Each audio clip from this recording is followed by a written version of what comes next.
बता देता हूँ आपको वन बाय वन कैसे कैसे था, ठीक है, जहाँ पे कॉन्सेप्ट लग रहा है वो भी बता देता हूँ। अच्छा, पहला सवाल था कि कौन सा स्टेटमेंट लाफ मल्टीपल प्रोपोर्शन का करेक्ट होगा, ठीक है। अब आपको पता लाफ मल्टीपल प्रोपोर्शन ये बोलता है कि जब दो एलिमेंट्स कंबाइन करें और दो से ज़्यादा, दो या दो से ज़्यादा कंपाउंड्स बनाएं, तो उन कंपाउंड्स में वो वाला एलिमेंट जिसका मास जो फिक्स मास वाले के साथ कंबाइन करेगा, जिसका मास लाइक फिक्स नहीं होगा, कांस्टेंट नहीं होगा, वो सिंपल रेशो में होगा, ठीक है। तो जहाँ पे आप सेकंड ऑप्शन देखोगे, सेकंड ऑप्शन में आपका कार्बन और ऑक्सीजन कंबाइन करके दो ऑक्साइड बना रहा है, एक CO2 एक CO, ठीक है। अब इन दोनों में कार्बन का मास फिक्स है, तो इसका मतलब ये होगा कि जो ऑक्सीजन का रेशो होगा, ठीक है, फिक्स मास लिख रखा है इसने कि फिक्स मास कार्बन का है, तो ऑक्सीजन का रेशो होगा दोनों का सिंपल होना चाहिए। यहाँ पे दो ऑक्सीजन तो टू, अगले वाले में एक होगा, तो 2:1 आ जाएगा, वो बाई मास भी सेम ही आता और बाई नंबर भी सेम ही हो जाएगा, ठीक है। तो इसका सेकंड ऑप्शन करेक्ट होगा, बाकी कोई भी ऑप्शन इसमें करेक्ट नहीं है। जैसे पहले वाला देख लो आप, पहले वाले में बोलता है sample of carbon dioxide taken from any source will always have carbon and oxygen in ratio 1:2। ये स्टेटमेंट किसका आ जाता है? फिक्स रेशो वाला। जो फिक्स रेशो वाला लाइक रेशो आपको बता रहा है कार्बन और ऑक्सीजन का, कि आप किसी भी सोर्स से पकड़ें, जो सोर्स आ रहा है ना, सोर्स, ये सोर्स आता है आपका लॉ ऑफ कांस्टेंट प्रोपोर्शन में और लॉ ऑफ डेफिनेट प्रोपोर्शन में। क्योंकि डेफिनेट प्रोपोर्शन यही बोलता है कि कोई भी सोर्स हो, जो रेशो बाय मास होगा वो हमेशा फिक्स होगा, ठीक है। तो लॉ ऑफ डेफिनेट का स्टेटमेंट है ये वाला। अच्छा, सी आपके पास है, when magnesium burns in oxygen the amount of magnesium oxide taken for a reaction is equal to the amount of magnesium in magnesium oxide form. ये स्टेटमेंट इसका नहीं है, ठीक है ना, लाइक ये स्टेटमेंट बिल्कुल से जेन्युइन सा स्टेटमेंट है, इसके रिलेटेड कोई स्टेटमेंट नहीं है, इस लॉ के रिलेटेड कोई स्टेटमेंट नहीं है इसका। लास्ट वाला भी कोई स्टेटमेंट इसके साथ मैच नहीं करेगा, ठीक है। तो इसका करेक्ट ऑप्शन एक ही होगा, बी। अच्छा, नेक्स्ट आपके पास है कि 16 gram of oxygen has same number of molecules as in. अब देखिएगा 16 ग्राम ऑक्सीजन दे रखा है। अब 16 ग्राम ऑक्सीजन अंडरस्टूड है, मॉलिक्यूल पूछे तो O2 की फॉर्म में होगा, इसमें कंफ्यूजन मत रखना, क्योंकि आगे मॉलिक्यूल पूछे गए हैं तो ऑब्वियसली O2 फॉर्म में होगा। अब 16 ग्राम मैंने लिख रखा, अब आपको पता मॉलिक्यूल बराबर होंगे number of mole into Avogadro's number. तो 16 ग्राम O2 में नंबर ऑफ मोल कितने होंगे, given mass but molar mass, given आ गया 16, और O2 का मोलर मास कितना आ जाएगा, मोलर मास 32, राइट। O2 है, 1 का 16, 2 का 32, मल्टीप्लाई बाय एन है, तो 16/2 आ गया 1/2, 1/2 is 0.5, that means half mole multiply by Avogadro's number. अब आपको कुछ नहीं करना था निचले वाले में, आप मॉलिक्यूल ढूंढते भी नहीं तब भी चलता, आपको सिर्फ सिंपली क्या करना था, मोल ढूंढना था। लाइक O2 वाला, बाकी तो सब सेम ही दे रखे हैं, डायटोमिक है सब के सब। अच्छा, उसके बाद देखो कि आप इस सब ऑप्शन में से सेकंड ऑप्शन है ना, 14 gram of N2। 14 gram of N2 का मतलब इसमें मोल निकाल लीजिए, मोल किसके बराबर होगा, वही same given mass by molar. अब गिवन कितना दे रखा 14, और मोलर कितना होगा N2 का 28, क्योंकि 1 का 14 होता है, 2 का 28 हो जाएगा, मल्टीप्लाई बाय एवोगैड्रोस नंबर कर दूंगा तो ये आ जाएगा हाफ मोल ऑफ Na। इतना लंबा कैलकुलेशन करने की जरूरत नहीं, किसी ने किया बच्चे ने यहाँ पे, लेकिन बहुत लंबा कैलकुलेशन कर रखा है, इतना नहीं करना आपको, फाइंड आउट थोड़ी ना करना आपको सिर्फ बताना है किसके बराबर आएगा। तो देखो ऊपर वाला आंसर निचले वाला आंसर मैच कर जाएगा, Na का वैल्यू पुट भी कर दो तब भी तो सेम ही होगा, उससे कोई फर्क नहीं पड़ेगा, ठीक है। बाकी ऑप्शंस मैच नहीं करेंगे, बाकी वालों में देख लो। जैसे सपोज कर लो ये 16 ग्राम ऑफ CO है, इसका मॉलिक्यूलर मास 28 आ जाएगा, ये तो चला गया, ठीक है ना, क्योंकि 16 दूना 32 होता है, ये तो कम आ जाएगा। अच्छा, 28 ग्राम ऑफ N2, 1 मोल आ जाएगा, सिंपली 1 मोल आ जाएगा, ठीक है ना, क्यों 28 ग्राम इसका, और N2 का मोलर मास भी 28 ही होता है। अच्छा, 2 ग्राम ऑफ H2, इसमें भी 1 ही मोल मिलेगा आपको, तो ये आंसर भी कट जाएगा, तो सिंपली ऑप्शन बी हो जाएगा इसका, ठीक है। अच्छा, नेक्स्ट आपके पास है कि कौन सा ऐसा था जो रेस्पॉन्सिबल है to rule out the existence of definite path और ट्रेजेक्टरीज ऑफ इलेक्ट्रॉन। तो ये तो हाइजेनबर्ग अनसर्टेनिटी प्रिंसिपल है, सिंपल सा है, क्योंकि हाइजेनबर्ग ने ऐसा कहा था कि डेफिनेट ट्रेजेक्टरीज इलेक्ट्रॉन्स की नहीं होती हैं, it is only the possibility, the probability, sir probability होगी, बाकी कुछ नहीं है, ठीक है ना, ध्यान में रखिएगा। और उस प्रोबेबिलिटी को हम कैसे लिखते हैं, साई से, ये भी पॉइंट ध्यान में रखना। साई इज वेव फंक्शन,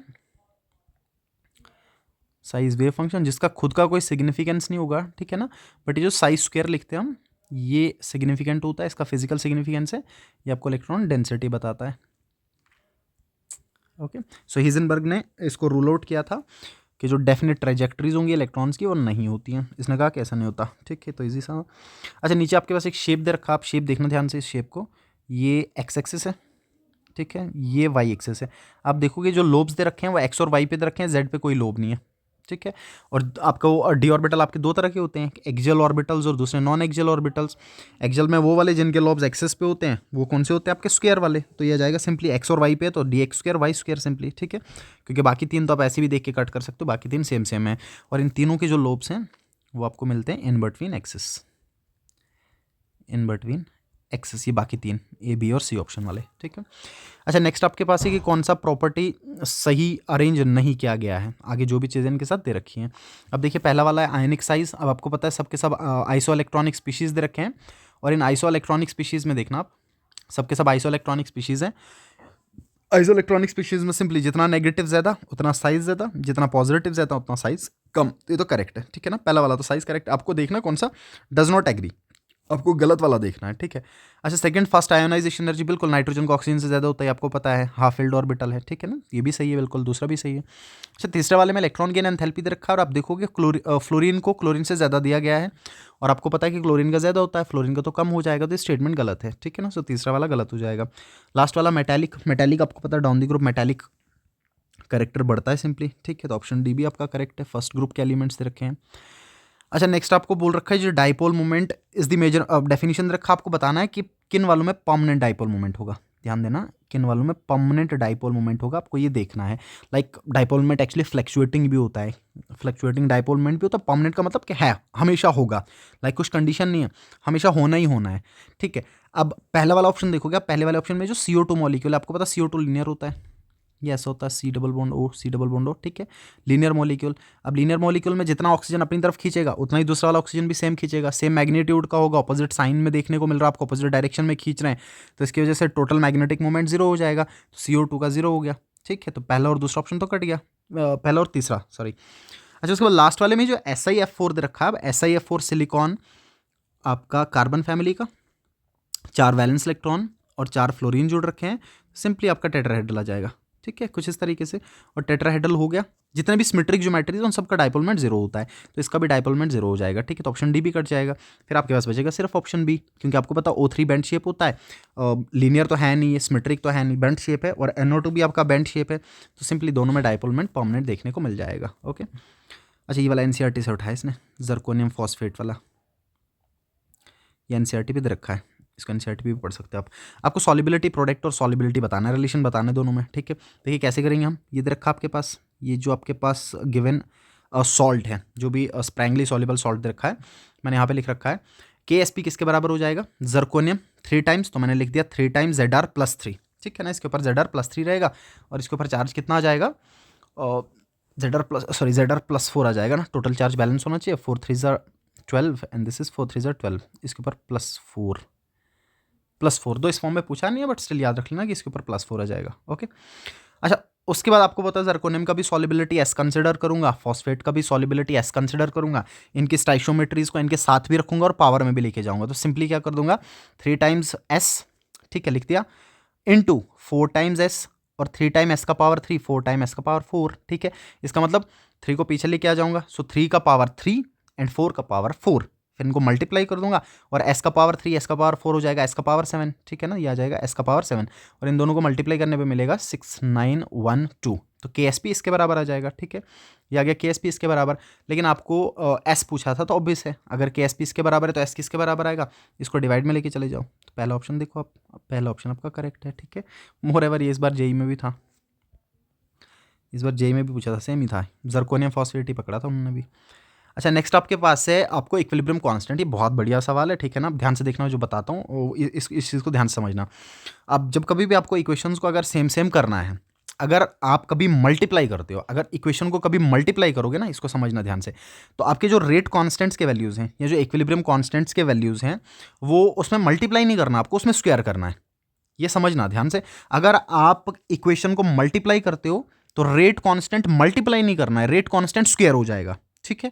और अगर आप कभी डिवाइड कर दोगे, मान लो किसी इक्वेशन को आपने डिवाइड किया, तो डिवाइड करने का मतलब है कि आपका अंडर रूट हो जाएगा, ठीक है। अगर आपने किसी इक्वेशन को डिवाइड किया तो डिवाइड करने का मतलब है कि आपका जो इक्विलिब्रियम कांस्टेंट है उसके साथ अंडर रूट लगेगा, आपको डिवाइड नहीं करना, उसको उस पर रूट लगा देना है। सो मल्टीप्लाई का मतलब स्क्वायर, सो मल्टीप्लाई का मतलब स्क्वायर करना है, ये याद रखना, सिर्फ सवाल बन जाएगा, ठीक है। और डिवाइड का मतलब है अंडर रूट, बस इतना ध्यान में रखना, ठीक है। देखो मैं कैसे बना लेता हूँ, अब इन दोनों इक्वेशंस को ध्यान में रख लो। अब देखो दोनों सेम ही तो लग रहे हैं, SO2 + O2 SO3 बना रखा है, बस दूसरे वाले में 2 से मल्टीप्लाई कर रखा, पहले वाले में तो 1 1 है, तो मैं क्या कर दिया, मैं ऊपर वाली इक्वेशन को, पहले वाली इक्वेशन को मैं मल्टीप्लाई कर दिया 2 से, ठीक है। अच्छा, जैसे मैं पहले वाली इक्वेशन को मल्टीप्लाई बाय 2 कर दूंगा तो दोनों इक्वेशन बराबर हो जाएंगे, दोनों तो सेम सेम ही हो जाएंगे, ठीक है। लेकिन इनकी जो रेट कांस्टेंट है, सो जो ऊपर वाला k1 है वो k2 के बराबर तब होगा जब मैं इस पहले इक्वेशन को मल्टीप्लाई कर दूंगा 2 से, ठीक है। मैंने 2 से मल्टीप्लाई कर दिया। अब जैसे मैंने 2 से मल्टीप्लाई कर दिया तो ये जो k1 था, मैंने अभी कहा था ये मल्टीप्लाई नहीं होगा, इसके वन के साथ स्क्वायर हो जाएगा। मैंने लिखा भी है कि जब इक्वेशन को मल्टीप्लाई कर दोगे तो रेट कांस्टेंट का स्क्वायर हो जाएगा, तो k1 का स्क्वायर चला जाएगा, तो ये आ जाएगा k1 का square is equal to k2, क्योंकि दोनों इक्वेशन तो बराबर हो गए, ठीक है। तो ये बन जाएगा आपका ऑप्शन सी। अच्छा, इसमें एक और चीज़ ध्यान रखना, मान लो यही ऊपर वाला इक्वेशन में देता और क्या कर देता, ऊपर वाली इक्वेशन को उल्टा करके लिखता, फिर आपको दो चीज़ें करनी थी। एक तो ऊपर वाले इक्वेशन को सीधा भी करना था, लाइक अगर उल्टा कर रखा था तो आपको रिवर्स करना था इक्वेशन को, लेफ्ट वाली चीज़ें राइट पे लेके जानी थी, और उसके साथ साथ में आपको मल्टीप्लाई भी करना पड़ता। अब जब मल्टीप्लाई करते तो रेट कांस्टेंट का स्क्वायर हो जाता, वो तो समझ में आ गया। लेकिन जब आपको रिवर्स करना तब क्या करना था, जब आप पूरी इक्वेशन को रिवर्स कर दो तो तब आपका जो इक्विलिब्रियम कांस्टेंट है वो डिवाइड हो जाएगा, ठीक है। इसको समझना ध्यान से। जब आप इस इक्वेशन को रिवर्स कर दो, मान लो मैं SO3 को लेफ्ट पे ऐसा ऐसा ना दे रखा होता और ये SO3 लेफ्ट पे दे रखा होता, अब मेरे को इसको राइट पे लेना था, तो मैं इक्वेशन को जैसे फ्लिप करूंगा तो रेट कांस्टेंट डिवाइड हो जाएगा, ठीक है। वहां पे रेट कांस्टेंट डिवाइड हो जाएगा, फिर जैसे जैसे रिक्वायरमेंट है वैसे आप चल सकते हैं। अच्छा, उसके बाद नीचे एक डिस्प्रपोर्शनेशन रिएक्शन रखा आपके पास, ठीक है ना, डिस्प्रपोर्शनेशन है। आपको पता है डिस्प्रपोर्शनेशन में क्या रहेगा, एक ही एलिमेंट ऑक्सीडाइज भी करता है और वही एलिमेंट रिड्यूस भी करता है। आप देखोगे लेफ्ट साइड पे जो Br है इसके ऊपर जीरो ऑक्सीडेशन स्टेट है क्योंकि एलिमेंटल फॉर्म में है। अच्छा, साथ वाले में Br नेगेटिव दे रखा है, ऑलरेडी दे रखा, तो इसका मतलब इसके ऊपर -1 आ गया, ठीक है। और ये आ गया BrO3 नेगेटिव, ये जो ब्रोमाइट आइन है आपका, तो इसके ऊपर कितना आ जाएगा +5, क्योंकि ऑक्सीजन पे -2 रहता है, 3 2 6 6 में एक निकाल लीजिए 5 आ जाएगा। अब ब्रोमीन 0 से -1 जा रहा है, रिडक्शन हो गया, और वही ब्रोमीन 0 से +5 जा रहा है तो ऑक्सीडेशन हो गया। इसका मतलब ब्रोमीन ही ऑक्सीडाइज कर रहा है और ब्रोमीन ही रिड्यूस कर रहा है। आगे कुछ देखने की जरूरत नहीं पड़ेगी आपको, अब बाकी देख भी लेना तो बाकी में सेम ही होगा हिसाब, बट आपको आगे देखने की जरूरत ही नहीं पड़ रही, यहीं पर काम खत्म हो जाएगा, ठीक है। तो ब्रोमीन ही ऑक्सीडाइज कर रहा है और ब्रोमीन ही रिड्यूस कर रहा है, तो यहाँ पे लिख रखा है कि bromine oxidising agent reducing agent दोनों की तरह है, तो यहाँ पे लिखा हुआ है ऑक्सीडाइज भी कर रहा है और रिड्यूस भी कर रहा है, ठीक है। अच्छा, उसके बाद number of primary secondary and tertiary carbon बताने थे आपको, और 3,4 डाइमिथाइल हेप्टेन में। ये 3,4 डाइमिथाइल हेप्टेन आपके पास रखा, मैंने बना लिया, देखिएगा ये 3,4 डाइमिथाइल हेप्टेन बना लिया मैंने।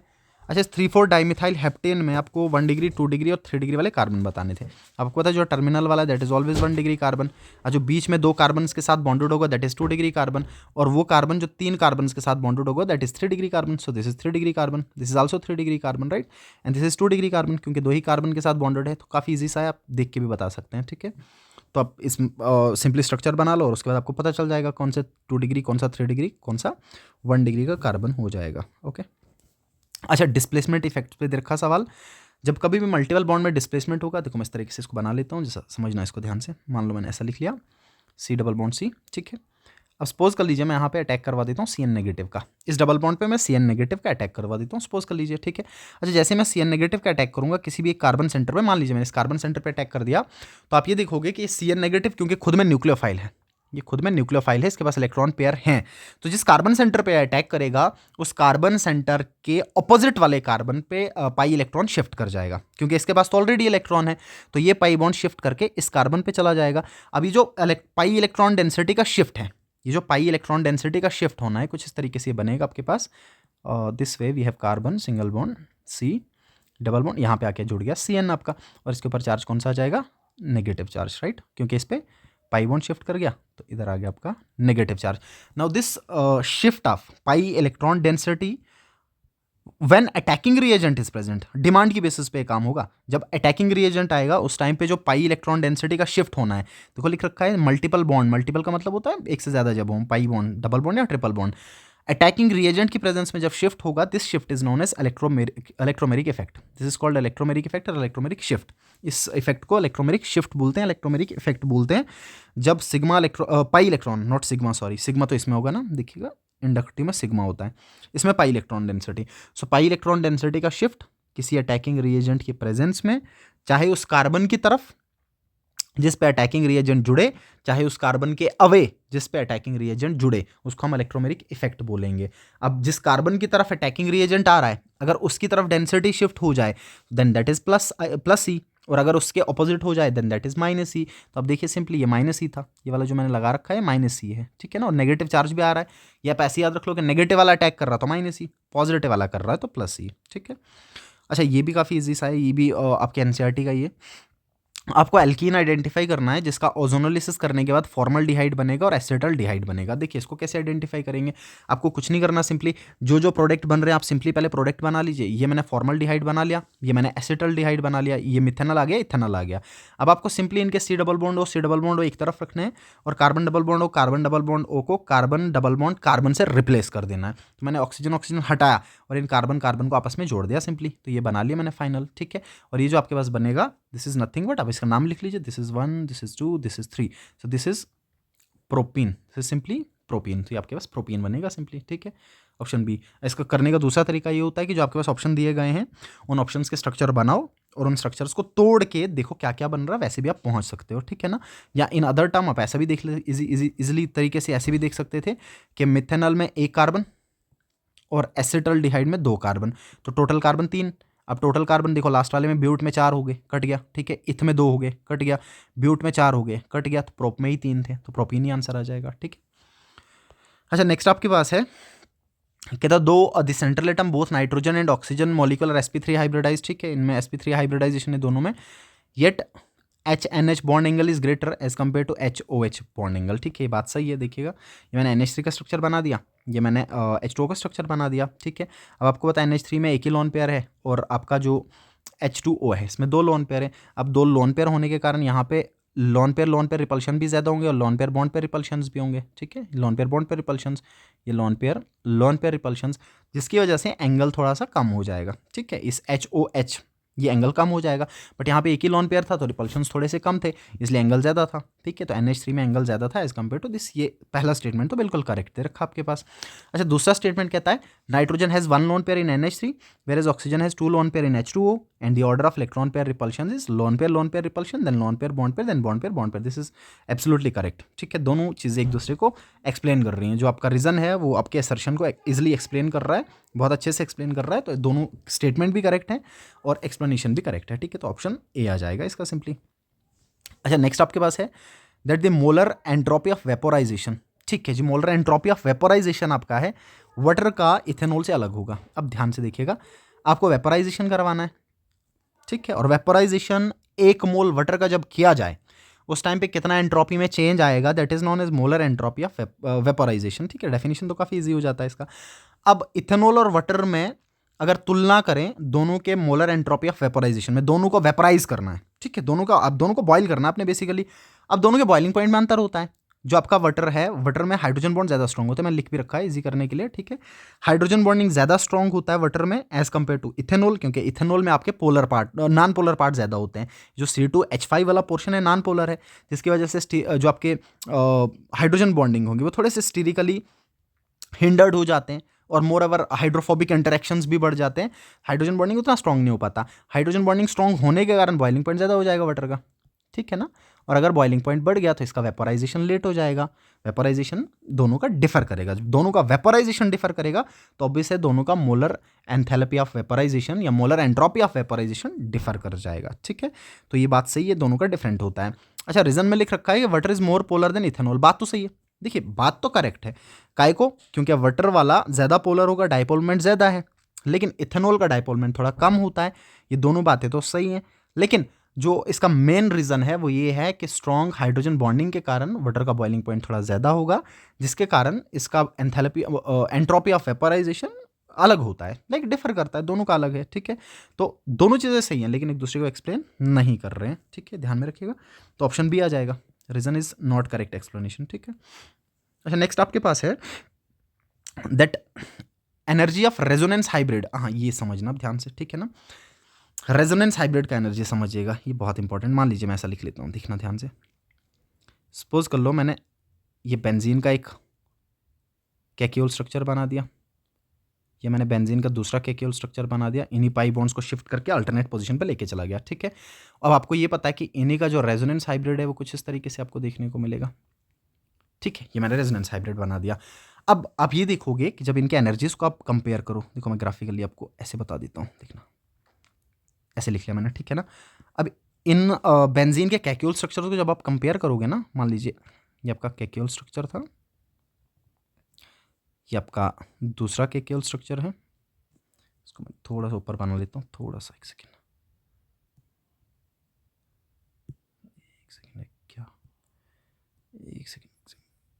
यहाँ पे बना लेता हूँ मैं, ठीक है ना। ये क्या केवल स्ट्रक्चर इसका। अच्छा दूसरा क्या केवल स्ट्रक्चर मान लीजिए ऐसा लिख लेता हूँ मैं, सपोज कर लीजिए, ठीक है। ये क्या दूसरा केवल स्ट्रक्चर। अब जो इसका रेजोनेंस हाइब्रिड है, रेजोनेंस हाइब्रिड का एनर्जी इन दोनों के या कितने भी रेजोनेटिंग स्ट्रक्चर्स हों, कितने भी कंट्रीब्यूटिंग स्ट्रक्चर्स हों, रेजोनेंस हाइब्रिड का एनर्जी हमेशा दोनों के कंपैरिजन में कम होगा, दोनों का एवरेज से कम होगा। This is very very important. तो रेजोनेंस हाइब्रिड मान लीजिए एवरेज निकालने के बाद आपका रेजोनेंस हाइब्रिड कहीं यहाँ पे आना चाह रहा था, सपोज कर लो कहीं इस पे आना चाह रहा था, इस पोजीशन पे एवरेज आ रहा था, इस पे एवरेज आ रहा था, ठीक है। लेकिन रेजोनेंस हाइब्रिड का एनर्जी हमेशा इससे कम होगा। यहां पे आपका कहीं रेजोनेंस हाइब्रिड बन रहा है, सपोज कर लो यहां पे कहीं हाइब्रिड बन रहा है, ठीक है। तो हमेशा रेजोनेंस हाइब्रिड का एनर्जी कम होगा as compare to the average energy of canonical structure. और यही कारण है कि रेजोनेंस हाइब्रिड का स्टेबिलिटी ज्यादा होता है और ये सारे के सारे कैरेक्टर्स को एक्सप्लेन कर पाता है। सो दिस इज वेरी इंपॉर्टेंट कि जो रेजोनेंस हाइब्रिड है उसका एनर्जी हमेशा एवरेज से कम होगा, ऑलवेज लेस देन एवरेज, ठीक है ना। जितने भी कैनोनिकल स्ट्रक्चर्स बनेंगे उनसे हमेशा कम होगा। दिस इज वेरी इंपॉर्टेंट, ठीक है। अच्छा दूसरा है that resonance hybrid cannot B represent by a single structure. अच्छा रेजोनेंस हाइब्रिड की बात, इस स्टेटमेंट में थोड़ी सी गड़बड़ है। गड़बड़ कैसे कि लाइक रेजोनेंस हाइब्रिड हमेशा हर मॉलिक्यूल के लिए एक ही बनेगा, उसमें दिक्कत नहीं है। लेकिन दिक्कत ये है, मैं थोड़ा बता देता हूँ उसको, ठीक है ना। दिक्कत ये है कि अगर आप इस स्टेटमेंट को इस हिसाब से लेके चलो कि किसी भी मॉलिक्यूल के लिए जो आपका रेजोनेंस हाइब्रिड होगा वो अकेला होगा, तो ये स्टेटमेंट थोड़ा सा प्रॉब्लमेटिक है। ऐसा इसलिए क्योंकि जो भी रेजोनेंस हाइब्रिड आपका होगा ना, ये जो रेजोनेंस हाइब्रिड होगा वो बेसिकली सारे कैनोनिकल स्ट्रक्चर का एक रिजल्टेंट होगा। ये जितने भी कैनोनिकल स्ट्रक्चर्स होंगे ना, इन कैनोनिकल स्ट्रक्चर्स का एक कॉम्बिनेशन मान लीजिए आप, ठीक है। इन सब का एक मिक्सचर मान लीजिए, सबके कैरेक्टर्स इसमें समा जाते हैं, ठीक है। तो ये सारे के सारे कैनोनिकल स्ट्रक्चर का एक रिजल्टेंट होगा, अकेला नहीं होगा, ये ध्यान में रखिएगा। इसकी रिप्रेजेंटेशन अकेले की जा सकती है, बट एक्चुअली में बहुत सारे कैनोनिकल स्ट्रक्चर्स या जितने भी कैनोनिकल स्ट्रक्चर्स पॉसिबल होते हैं उन सब को ध्यान में रखते हुए रेजोनेंस हाइब्रिड बनाया जाता है, ठीक है। So resonance hybrid cannot be represented by a single structure. ये एक्चुअली में स्टेटमेंट में थोड़ा सा गड़बड़ है।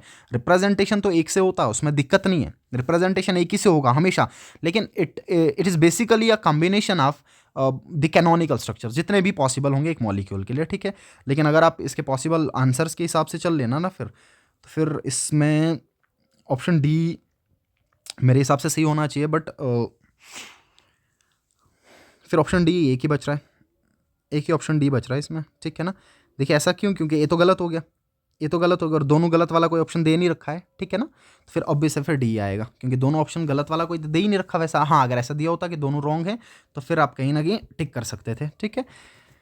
तो ये है, लेकिन ध्यान में रखना रेजोनेंस हाइब्रिड, फिर से बता रहा हूँ मैं, रेजोनेंस हाइब्रिड होता एक ही है, बट एक्चुअली में it consist of all the canonical structures. जितने भी कैनोनिकल स्ट्रक्चर्स हैं उन सब का बॉस है ये, उन सब को देख के बनाया जाता है इसको, ठीक है। अच्छा नेक्स्ट आपके पास एरोमेटिक इलेक्ट्रोफिलिक सब्स्टिट्यूशन पे है। अच्छा सवाल है, ठीक है ना। देखिए एरोमेटिक इलेक्ट्रोफिलिक सब्स्टिट्यूशन लाइक आपने पढ़ भी रखा है, जैसे बेंजीन में हेलोजिनेशन कर देते हैं, फ्रेडल-क्राफ्ट एल्काइलेशन, फ्रेडल-क्राफ्ट एसाइलेशन, कि बेंजीन में कोई इलेक्ट्रोफाइल आए और ऑलरेडी प्रेजेंट इलेक्ट्रोफाइल हाइड्रोजन की फॉर्म में जो होता है उसको हटा के बैठ जाए, ठीक है। अब एरोमेटिक इलेक्ट्रोफिलिक सब्स्टिट्यूशन का जो रेट होगा, इस पे एनसीईआरटी पे सवाल दे रखे हैं, ये प्रैक्टिस कर लेना। ये जो ARES है एरोमेटिक इलेक्ट्रोफिलिक सब्स्टिट्यूशन, इसका रेट डायरेक्टली प्रोपोर्शनल होता है रिंग एक्टिवेटिंग ग्रुप्स के।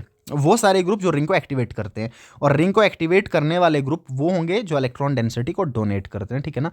That is electron releasing groups, वो सारे ग्रुप जो इलेक्ट्रॉन डेंसिटी बेंजीन को डोनेट कर सकते हैं, ठीक है।